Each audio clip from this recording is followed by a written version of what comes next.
6-0, le RC Lens a subi une défaite aux proportions historiques ce mercredi à l'Emirates face à Arsenal. Les 100 et or sont éliminés de la Ligue des Champions, Vincent, mais on n'a pas le sentiment que leur chance de passer en huitième de finale se soit envolée ce soir, même si factuellement c'est depuis ce soir qu'ils le sont éliminés. Il faut peut-être rembobiner un petit peu pour comprendre ce qui leur a manqué. Oui, c'est ça. On se souviendra évidemment du 6-0 parce que le score est marquant, la démonstration, comme tu dis, le côté historique, un petit peu, mais malheureusement, c'est plus sur les deux matchs contre le PSV Eindhoven où la qualification échappe aux Lensois. Pourquoi ? Parce que déjà, Lens avait réussi une très bonne entame dans cette campagne. Il y a eu le nul à Séville qui était très 4 positif points après déjà. 2 journées. 4 points après C'était deux une journées. La position victoire, préférentielle. exactement. La victoire contre Arsenal, c'était déjà du bonus en fait de gagner à Bollard contre Arsenal. Finalement, les 3 points perdus ce mercredi à l'Emirates, c'était plus ou moins prévu. Alors que prendre un seul point sur si possible contre le PSV Eindhoven, c'est ça qui fait mal au niveau comptable. Et quand on prend du recul un petit peu sur le niveau de performance des Lensois, alors c'est vrai que ce soir, les Emirates, ils sont passés complètement au travers. Contre le PSV Eindhoven, ils n'ont pas non plus joué sur leur valeur au match aller, qui était très frustrant. Ils n'ont pas réussi à développer du jeu offensif comme ils sont capables de le faire pour enflammer Bollard. Au retour, également dans Ils un sont tombés dans le contexte jeu très adverse. tendu, haché, ils n'ont pas su répondre à cela non plus, ce qui fait partie un petit peu du métier en Coupe d'Europe, peut-être qui leur a manqué. Donc voilà, 6-0, ça en effet, ça sanctionne et ça signifie que Lens est éliminé définitivement de la course au huitième de finale. Mais Lens l'aurait été aussi avec une défaite 1-0 ou 2-1, Oui, potentiellement au final, après un au match final. superbe des 100 heures ce soir. Complètement. C'est pas vraiment c'est pas voilà le score ou la manière finalement importe peu. Donc, mais voilà, c'est peut-être aussi qu'il manquait quelque chose à ces Lensois. C'était pas évident de revenir en Ligue des Champions dans un groupe comme celui-là pour Lens. Et puis, il faut aussi souligner que la campagne européenne n'est pas totalement terminée non plus. Oui, c'est un motif d'espoir presque, Mm. qui est un tel écart ce soir et une performance aussi indigente. C'est-à-dire que la thèse de l'accident se défend d'autant mieux, C'est d'autant ça, plus. c'est ça. Si Lens produit le jeu produit pendant les 3 voire 4 premières journées de cette campagne de Ligue des Champions, surtout les 2 premières comme tu viens de l'exposer, le RC Lens a toutes ses chances de se qualifier pour la Ligue Europa en passant en tant que troisième avec la réception de Séville. Surtout que pour l'instant, les Lensois gardent l'avantage dans cette course à la troisième place. Ils ont l'avantage. Le coaching de Francaise va aussi dans ce sens à la mi-temps où il sort des joueurs qui pouvaient potentiellement être suspendus pour ce dernier Oui, match. c'était d'un côté un terrible aveu d'impuissance sur ce qui pouvait être un match historique positivement pour le club de Lens. Il se termine à la 45e minute parce qu'on pense déjà au match suivant. Certes, ça fait mal sur le moment, mais il y a une certaine cohérence sportive quand on élargit le spectre. Oui, c'est ça exactement. L'équation est assez simple pour les Lensois. Un nul leur suffit. Ils ont 3 points d'avance en l'état sur Séville, avec en plus le match nul à l'aller. Donc a priori, ils partent avec un avantage, un ballottage favorable en tous les cas dans cette course à la Ligue Europa. Voilà, ce ne serait pas immérité.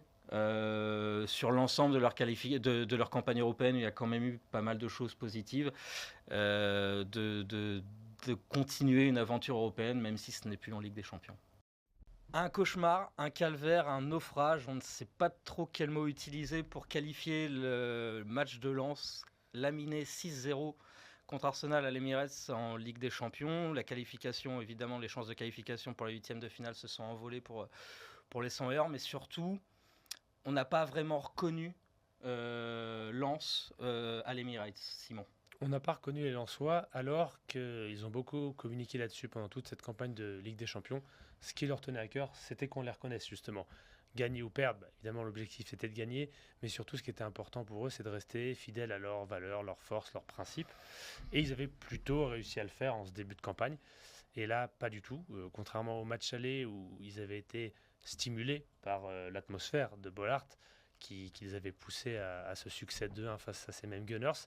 Là, ils ont été totalement inhibés, écrasés par l'ambiance qui régnait à l'Emirates. Et on les a vus manquer d'agressivité. Là, c'est très décevant par rapport à ce qui fait d'habitude la force de cette équipe. Faire du recul-frein pendant 10, 15, 20, 30 mètres, ne pas mettre le pied, subir. Et face à des joueurs d'une telle qualité technique, ça se termine souvent au fond, 5 fois lors de la première période, à tel point qu'on avait l'impression que le match était terminé au bout de 45 minutes. Ouais, c'est ça. On a eu l'impression parfois de voir des enfants sur le terrain en train d'admirer les stars d'Arsenal.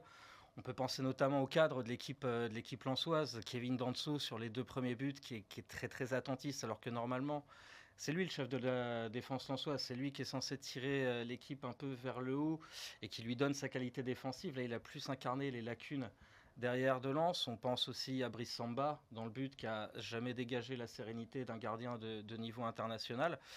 On pense à Elie Wahi, le héros du match aller, un but, une passe décisive, et qui là ce soir a joué un petit peu à l'envers, dans les appels de balles, même dans ses prises de balles aussi, qui n'a jamais ressemblé au joueur qu'il a été à Bollaert, magnifique dans ce match contre Arsenal.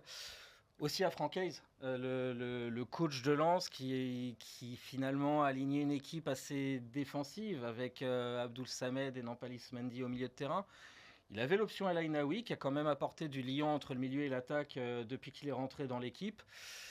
Ce liant, il a un petit peu manqué ce soir. Alors, on peut comprendre évidemment la stratégie face à l'armada offensive d'Arsenal d'essayer de densifier un petit peu l'entrejeu, pour après, pourquoi pas, exploiter les transitions et la verticalité.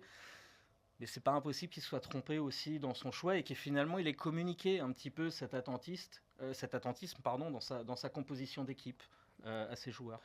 Je vois ce que tu veux dire, mais moi je suis plutôt de l'avis que la composition était cohérente, dans le sens où mettre en place quelque chose de résolument offensif sous prétexte qu'il fallait gagner, ça aurait peut-être été aussi tomber dans le piège. Oui. Là, ce qu'il fallait espérer, c'était être solide, effectivement, pour gagner. Il en avait parlé chez nos confrères de RMC, notamment du fait que face à des cadors comme ça, le PSG et Arsenal, il l'avait cité, il ne voulait pas rentrer dans la bataille de la possession, vouloir absolument avoir plus le ballon, etc. Donc, assumer comme ça de subir d'une certaine manière, mais de ne pas subir a priori dans les duels, c'était un postulat qui se tenait. Après, la façon dont ça a été mis en place, ça a été effectivement catastrophique. Mais je pense que si on doit estimer la balance des responsabilités, c'est un peu plus sur les joueurs que ça pèse, cette incapacité à être au niveau où on les attendait, que sur les choix de Franck Hayes, même si, comme tu l'as souligné, ils ne sont pas tous forcément évidents. Par rapport au scénario, en fait, où Lens devait être gagné, surtout avec la victoire du PSV au match d'avant. C'est bon. Voilà. Après, c'est un choix. C'est vrai que, comme tu dis, il se défendait beaucoup, mais malheureusement, ça n'a pas payé pour Lens.